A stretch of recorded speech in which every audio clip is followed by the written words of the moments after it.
Tania from Teach Me T. What's a great way, aesthetics, branding, to create photos of digital resources? So you want to do a preview, you want to do thumbnails, you got to do pins.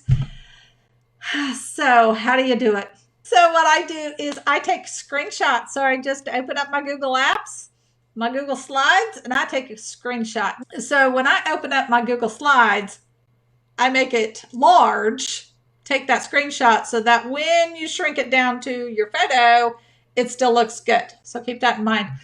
You might have to play around with that to see the size. But sometimes those screenshots, they don't look good when they're, you take it at this big and then you need it this size. That's generally not a good idea.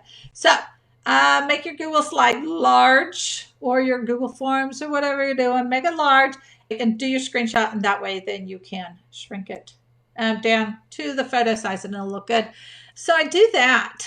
I like to put it into a fake iPad or a laptop or desktop.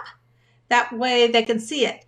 When you take a picture of your device, you don't really get that great of a picture.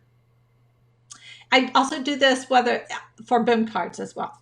If you use just a screenshot, it works really well. Now, if you want video, so like I have video pins of my Google Slides, especially like if they're interactive, then I just do a screen record. I use Screencast-O-Matic, so I can set the area that I'm recording.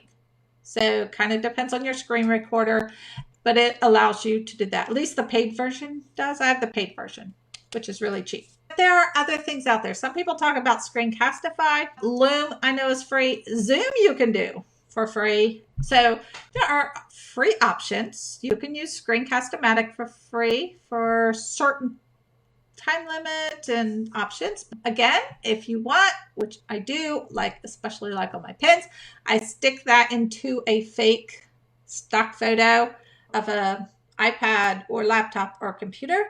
Now, when you do that, you want to either make sure it doesn't have the screen part in it so that your picture or video is behind and you don't have to get it just so to fit in, because it doesn't always work real well. Or you can take that out if you have a photo that doesn't have it removed, and that can get a little tricky. I have Photoshop, so I can easily do that. But screenshots for photos are going to be your friend, and screen recording for video is going to be your friend for digital.